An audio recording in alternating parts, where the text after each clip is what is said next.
In the last part, I'm going to talk about mining, watersheds, floodplains, and wetlands.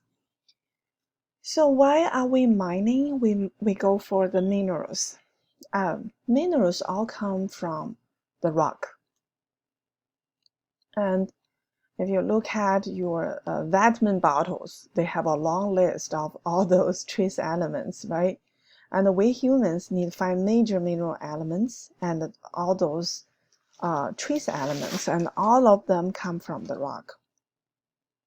And the negative environmental effects of mining is polluted air. Okay, mining contributes to the small particles in the air, and they also contribute to the acid rain. You know, the nitrogen oxide, oxides, sulfur dioxide, when they touch water, they form acids. They form nitric acid, they form sulfuric acid. That's why those mining sites are very acidic. Okay, they contaminate the water, they contaminate the soil, and they are huge hazardous waste. Okay, so in the history of environmental laws, United States have to establish the Superfund to clean up those sites. That takes many years, and those sites are very toxic. And this is easy to understand. It's negative for the workers because they breathe in those particles. They have black lungs, right? And also because of the collapse of the landforms, it poses a risk of injuries. And we lost our ecosystem, especially from mountaintop mining. And we lost the ecosystem, we lost the trees, and it just become a very toxic sites. But we can reclaim it later. I'm going to touch that later. And those are the rare elements we are going for through mining. Okay, basically we use them for cell phones, computers, instruments. And this is a good summary in our textbook about the bad effects of mining. And we can see the water is very contaminated, right? We have this pit sitting there forever with all those toxins here. And the workers living in the, working in a condition that is risky and unhealthy. Is there sustainable mining? No. There's no sustainable mining. However, we can restore, we can reclaim those abandoned sites. And this picture shows the beautiful Eden project. That is the world's largest greenhouse and the center of environmental education. And that is built on the reclaimed mining site. And we can also import topsoil, and we can plant vegetation, but that is very expensive. Globally, because of the environmental devastating impacts of those mining sites, sometimes we have to spend huge amounts of money to repair those sites. And globally, some mines in Mongolia, European Union, and China have been successfully reclaimed. Because we are living in the area we are living in the watersheds. Okay, we all know all the rivers, bayous, they drain at the point they merge with the ocean, right? Which is not very far from us. So I want you to go to this website to watch this 2-minute video about Harris County watersheds.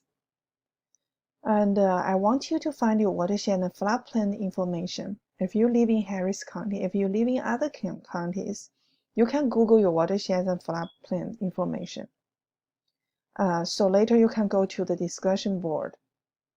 Because we are living in the area facing the flooding, right? Periodic flooding, the hurricanes. I think it's essential for you to understand the environment you're living in and what challenges you are facing and what kind of solutions you can come up with.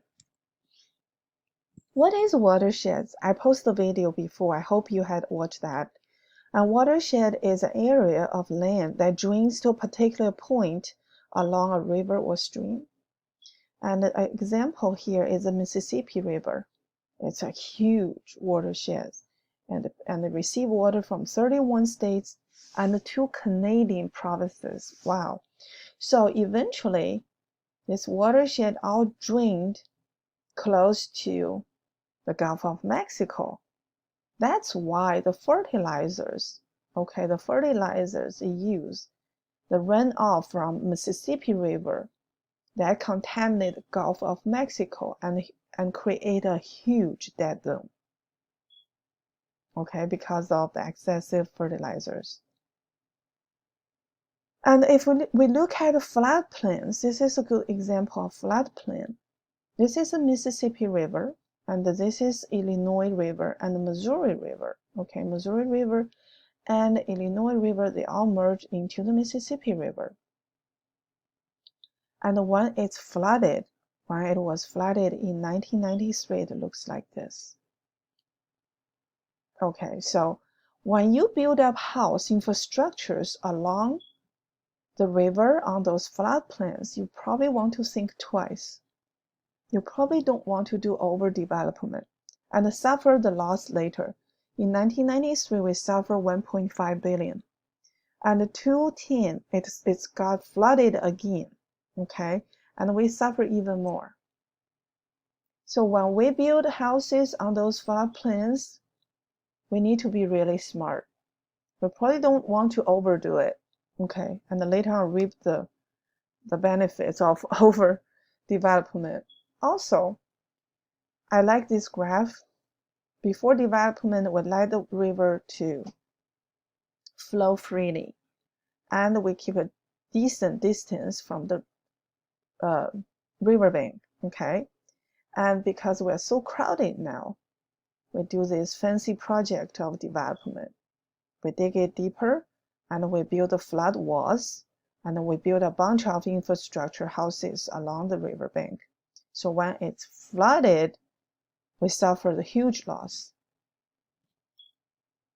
Another very bad effects of urbanization is we seal the surface of the earth with the cement, okay?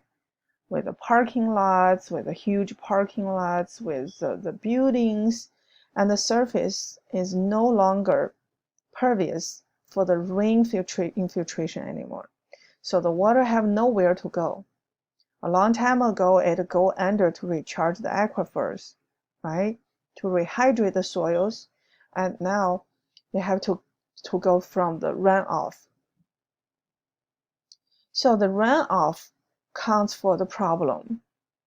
Okay, the runoff counts for the problem of contamination, also counts for the problem of inadequate recharging of the aquifers. So the impervious surface we're facing here, that's the flooding storm problem. This is very real in the metropolitan area. That's why we like structures like this, right? It probably does not help that much for the groundwater recharging. At least we retain the water and reduce the runoff and reduce the flooding. The last topic is wetlands, because we're living in an area with a lot of wetlands. What wetlands do to us? What kind of ecosystem services wetlands provide for us? The flood control, natural cleaning of the water. This is a natural wastewater treatment plants. And reduce storm damage, okay? And also prevent erosion and reduce flooding. Also, this is important sites, provide food and shelter for aquatic species and important nursery sites. And so wetlands is one of the most biological active ecosystem. About half of the threatened and endangered species rely directly or indirectly on wetlands for survival. Now I want to give you some interesting numbers. Even a small percentage of wetlands in watersheds can be critical. Okay, the flood peaks could be 80% higher if the watersheds do not have any wetlands.